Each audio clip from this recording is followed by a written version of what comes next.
Hello and welcome to my desk, or should I say my dining room table. I have a little weaving project. I have these huge piles right over here of all kinds of things I've got to do kits on today and videos, and we're going to start with something that's a little more fun and hope you enjoy this. On all the kits that I've done this time around for Disabled Artists Foundation is hit and miss on how many I have. I have greatest intentions, but sometimes you can only get so many done. So this one, I'm going to call it a bracelet weaving, but in all honesty, there's so many things you could do with it. I could actually see this being on the spine of a book, on the side cover, on the edge on a cover, inside on a page. It's thick, but it's not crazy thick, but it could easily be a bracelet. So first things first, I'm going to show you what I'm using for the loom. This makes it inexpensive to ship, and it's something everybody can get a hold of. And this is my wooden loom, and I brought this one so that I could kind of show you how to weave a little bit and how to take it off the loom and all of that. My other weaving project, you're going to get someone else's video because I don't have time to get it into the stages. So what you're going to get is you're going to get a piece of foam core board. This board is 11 inches. I think that I cut this down to be 10 inches because I wanted some give and some room in it. But I warp it on both sides, so that gives you room for tying it onto something if you want to. So you're going to take your piece of foam core, and we already determined it's 11 inches. So I am going to cut ½ inch off, and you can use scissors. I will use my X-Acto knife because to me it's just easier. So I'm going to cut ½ inch off. And you may have to go through it twice, and then I'm going to cut ½ inch again. Now I do hope that this makes it through the mail okay. In the process of using it, holding it in your lap and things, it will bend. It's foam core. As you can see, I've bent mine here, but it still works. If it bends real early in your weaving, you may want to like glue a popsicle stick to this on this side or the back side. It's very easy to work with regardless. So our next step is, I forgot the glue. So hold on just a second while I run to the other room. Okay. Yeah, I had all these things to grab and I thought I got it all, but I missed the glue. So I'm going to take this little ½ inch, and I have art glitter glue. I have Fabri-Tac, and I have Eileen's Tacky Glue.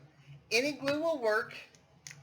I find that this one is going to hold up faster. And I don't know if you can see my pretty little dangle.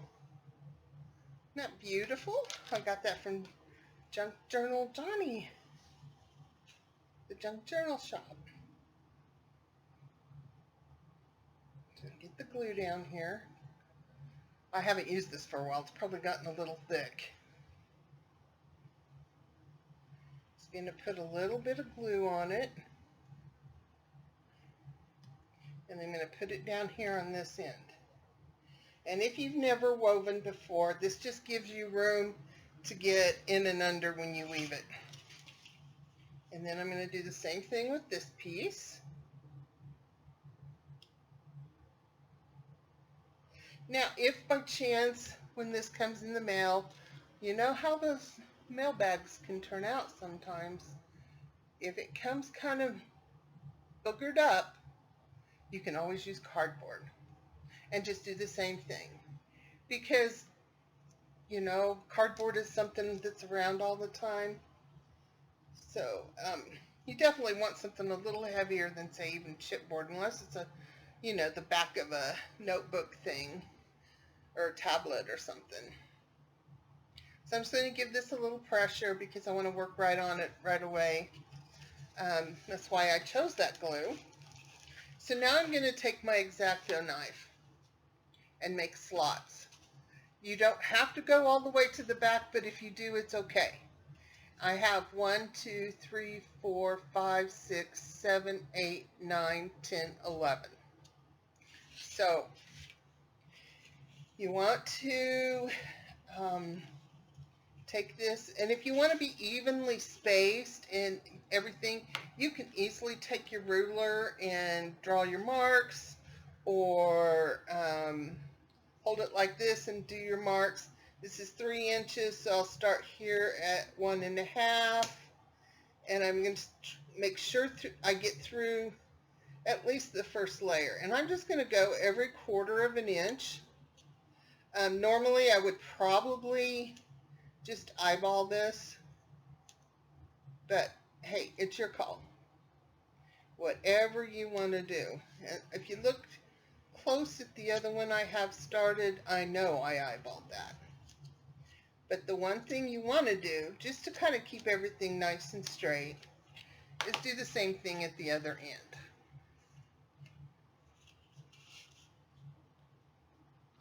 So I hope this video works today because I got brand new Wi-Fi and all kinds of new passwords and had to reconnect everything. And I just thought, oh my goodness, couldn't they just left good enough alone?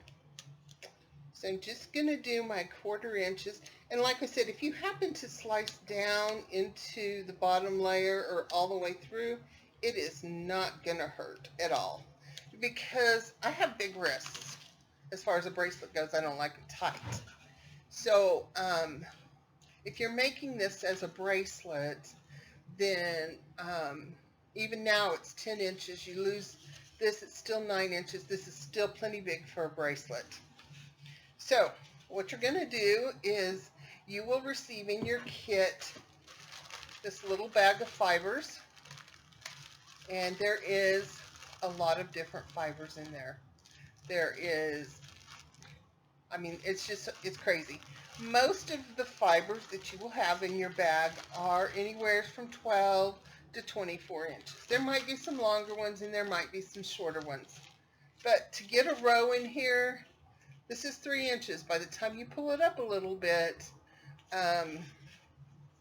you know, 12 inches is going to get you 3 rows, which is going to be a nice little chunk of color.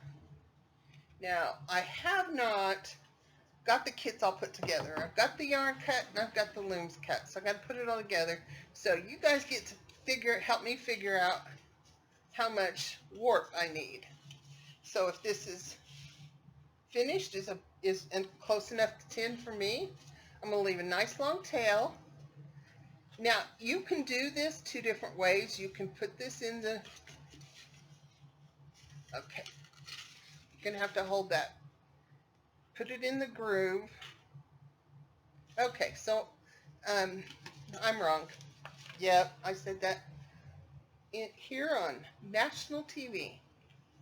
Okay, so maybe we're not national. Go ahead and put it all the way through. Now, if you can see how I'm cutting this, I'm kind of going like this. So my part that's going through to the other side is just a tiny bit at the tip. And all that's going to do is just give us a little bit of lock in our warp thread. And some of them I already had went through, so it's not really a big deal. So, as Willy Wonka says, strike that, reverse it, or something like that. Okay. My favorite movie, and I can't even quote it. I'm going to leave a really long tail. And I know this is white, so it's kind of wanting to be a pain in the butt. I'm going to hold that in. Now you can warp it like this and just go on around, and you will have enough warp thread to do it this way. But if you don't want to, you can easily come down and come back up this one and have extra thread left over, but you are more apt to, when you're weaving and pulling, to pop it off the loom. So I would advise this way until you're used to what you're doing, and then I wouldn't worry about it. So we have 2 warps, and all the threads are going to be different. This is off of this spool, and there's quite a bit of it, so it's very possible they're all going to be this one, because then I don't have to go dig. So we have 3, 4, and you want to try to warp this with as much tension as you can. You don't want to, I mean, this is foam core. It'll slip right through with the thread, but you know, it's fairly tight. And I keep calling it a warp. If you're not familiar with weaving, the threads that go this way are called the warp. What you weave onto and what you weave with is called the weft. So you get a little education in there too. How about that? So all I'm doing is just going from one end to the other. Yeah, I know, this is boring, but there's not a way to do all the little extra steps in between. Besides, I get to visit some more. So, we're almost done. And so, we have 1, 2, 3, 4, 5, 6, 7, 8, 9, 10, 11. And we have that doubled because we have the same amount over here. Actually, we just have 10, but we will have 11. So I'm going to cut another really long tail, and the long tails is just because why should we struggle with tying a knot, right?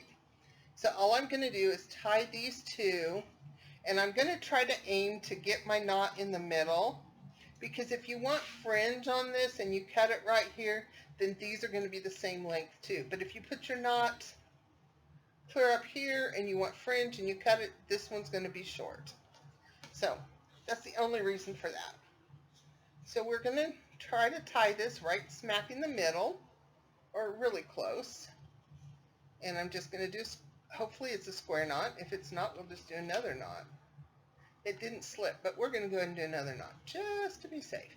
Now, because when you're weaving, these will become a pain and you will be very annoyed with them.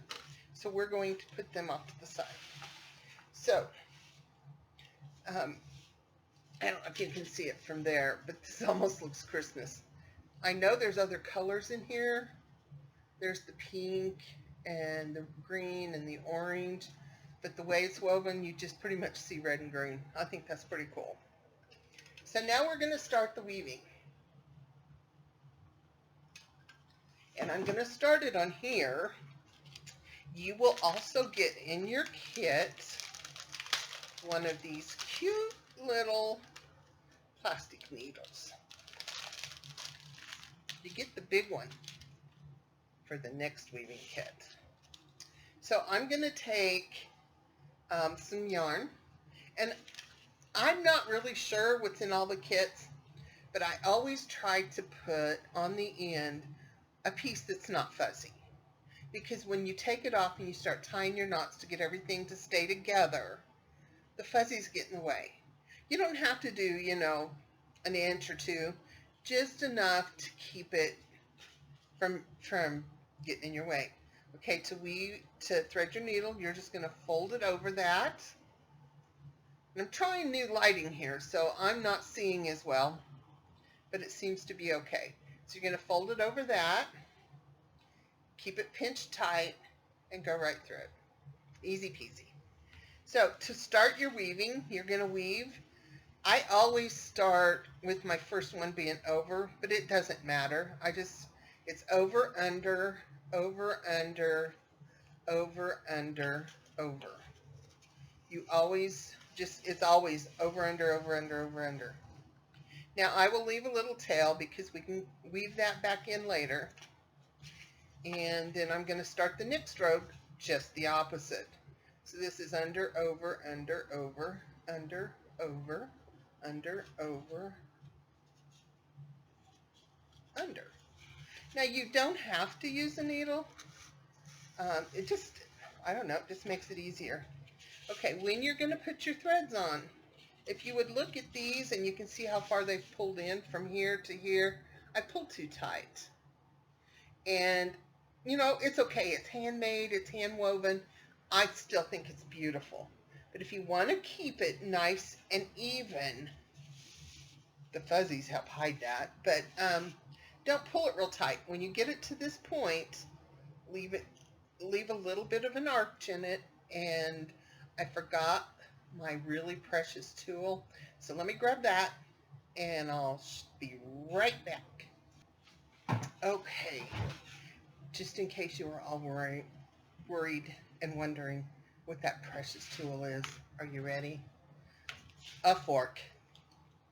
You use this to help pack your threads in. Now I'm going to switch to the longer needle I had because it's blue and I think it's going to show up a little bit better. And maybe my hands can stay a little out of the way. So you just continue on, over, under, over, under. Each row is the opposite of the one before it. And pull it till it hits the side rope or warp. And then leave a little slack. Pick up your precious tool and pack. Now when you're packing the first few rows, it's not going to pack as tight as it can. And this one isn't as important to pack tight, but the next weaving video we will do, it needs to be a little tighter. And if you happen to mess up and forget your over under, it will come undone. So I'm going to just make sure I keep it. You want it as tight as you can without changing its shape. You do have to work on that. And so we're just going to continue over, under, over, under.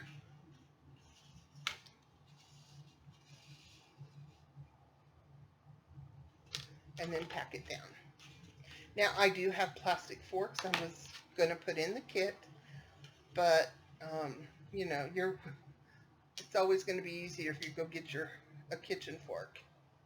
And because, you know, the others are plastic, the tines break. So I am pulling this one through and my tail is stuck in there. Okay, I want to push it down just with my fingers right now, and then I'll pack it. And you can do this, you can do several rows and then pack it all, and then several rows and pack it. You don't have to pack it every time.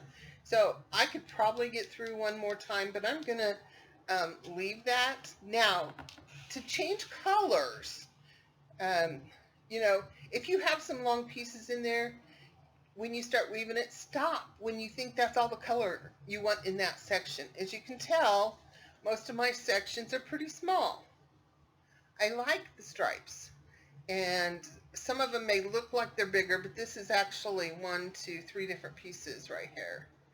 And this one right here that looks longer is longer because it's 3 different colors in one yarn, but that's how it lined up.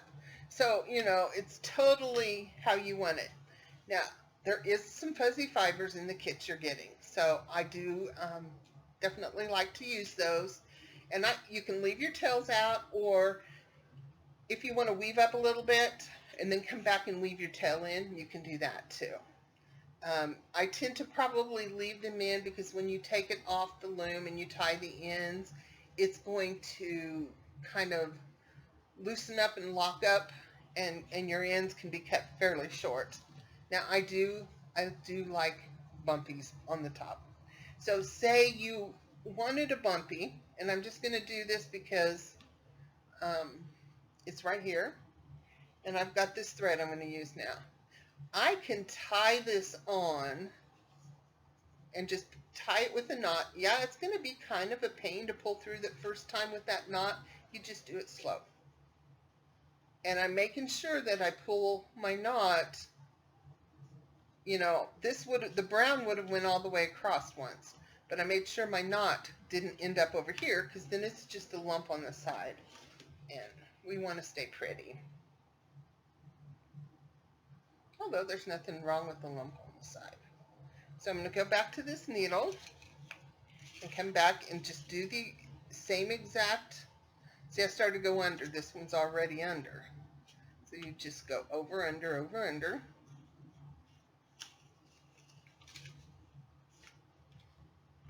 Get my expensive tool out of the way. And now I'm going to be pulling that knot through. So I want to pull slowly. You don't want to pull fast because you don't want to pop a thread out or anything. And that's a tail of the other yarn right there. So we'll pack that down. And we're just going to continue back. And this is a fun yarn. And I chose this one to kind of give you an idea. See how the frou-frou part, the fluffy part, stays down under the threads? That's easy. I'm just going to pack it, but then that part, I'm just going to kind of pick at it. You can use your needle and pull the little fuzzy parts up, and then just continue on. And sometimes your fuzzies are all in the same line, and sometimes they move around. You know, yarn is, oh, look, see what I did? I just went the wrong way. So I unwove it. So we're going to come back and pull that back through and go back to where it started to come undone and fix that. So see, it happens. It easily happens. And I do find it's probably a little easier to pack it down, you know, 4 or 5 rows and then pack, and 4 or 5 rows and then pack. And I just did it again. I should not be talking and weaving at the same time. Okay. So we're going to do that. Excuse me. Now I'm going over and under. This one should stay. If it doesn't, I'm quitting. No, not really. Just, see, now you know it happens to everybody.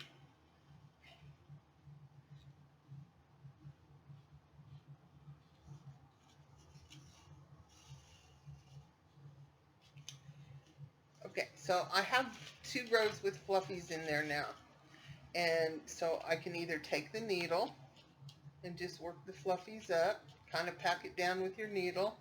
The further you go, the tighter it needs to be. So you get that idea. Okay, so we are, this one I did the same way. This is a wooden loom. I just grabbed it because it was done, or close to done. This one I'm going to go ahead and take off. Yes, it could be longer.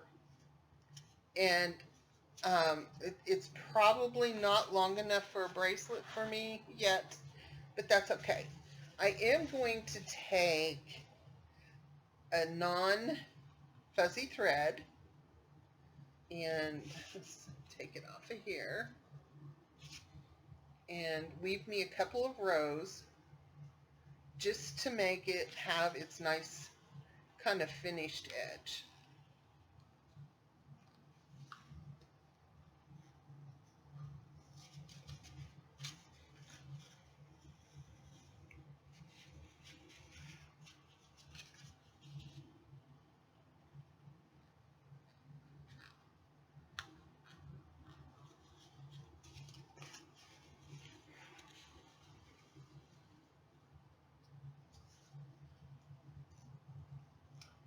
Over, under. Now this is a satiny, silky kind of ribbon yarn. So, and another thing, if you're weaving along and you're not getting the loopies you want, there's no reason you can't pull up a little loopy here and a little loopy there. And then when you pack it down, you'll pinch those in and it'll look like it was supposed to be there. There's so many things you can do with weaving. So I'm going to stop there, and yes, it's nice and loose. We're going to get our magical, expensive tool and pack it down. This should be woven in. I'm just going to snip it off, and we can weave it in later. So to take this off of the loom, I'm going to come to the back side. As you can see, my threads here are all twisted around. The ends got in my way and drove me nuts. So I tied another knot, and it got loose. So I just kind of rigged it up to be as strong as I could make it. So I'm going to snip that one above the knot, and I did exactly what I told you not to do and tied it up high, but that was when I was starting. So now, knowing that this is how long it is, instead of cutting in the middle, I'm going to cut about right here. That's going to give me pretty good ends. Now, I've cut it so it still stays on. Because this end is a lot tighter as far as packed in than this one is, I'm going to go ahead and pull this one out. And I'm just going to pull out 2 strings. And I'm going to tie them together. Now, if you want, you can pull out 2 and 2 and treat them as one, which is just as easy. But for now, I'm just going to do it this way because this is pretty loose down here.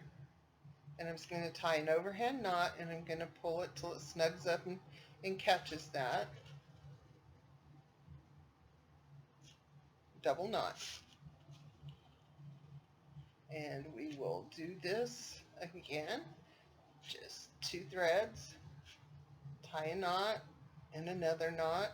And if you want to be more secure, you can tie a 3rd knot. This thread is made for warping, and so it is definitely going to hold up well and hold its knot. I keep wanting to make a bow.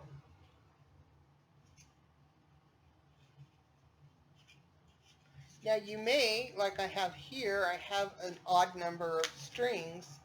So what I'm going to do is I'm going to go ahead and tie this one.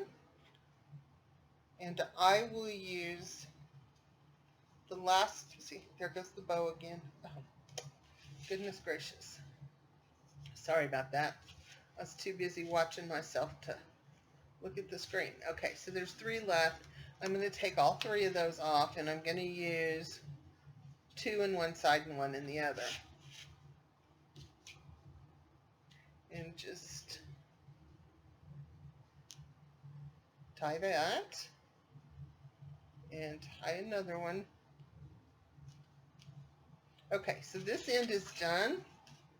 All the ends are knotted.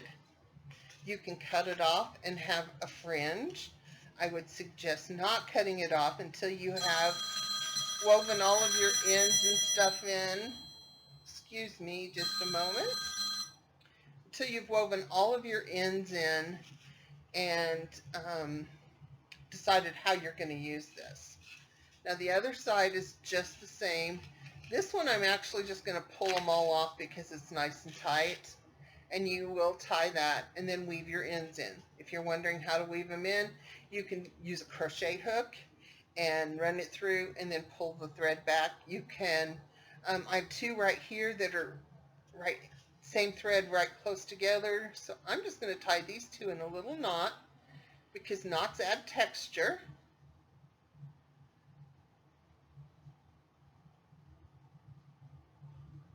And then I'm going to snip it. And so I got a little tail thingy there that's added pretty. And knowing how tight that is, that one should be able to be just snipped right out. I do leave a little tail because that way they've got some add to the texture. And you go through and you pick what you want. This one here will need to be taken, tied down after I tie all these. Okay, sorry about that. Anyway, so this is your finished product. You can take it and make it into a bracelet if you want, a cuff. You can work these together and you know, work them down to where they become one strand and braid them and then tie them together, or work them together into a button, and then the other end would have a loop on it, so you could make it that way.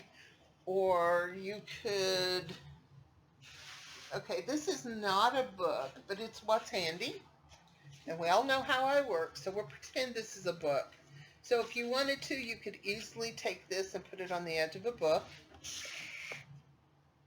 And you could use these ends to come around like this to hold it in place so you don't have to glue it all down. And then cover this side with paper.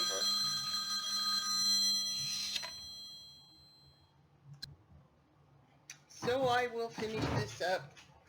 I had to get off for a couple of phone calls, and honestly I don't remember where I was, but you've seen how to take it off and how to finish your ends, and then you can do it for however you want to do it. I think in the kit I will add a button so that if you want to like just tie a knot right here, that makes that whole thing kind of a button loop, and then you can put a button on the other end and make it a bracelet or a closure. Or if this is your book, you could easily do that as the closure or just the decoration or the spine. So it's totally up to how you want to use it. If your loom gets a bend like mine did, I could still use this. If the bend is bothersome, glue another piece of cardboard probably to the back, because you like the space between that this extra layer gives you is really nice. It lets you have room to work. So with that being said, I'm going to call this one finished. If you have any questions, you know how to get a hold of me. You can leave a comment below, and I would love it if you would subscribe and ring my bell. Thank you. Have a great day.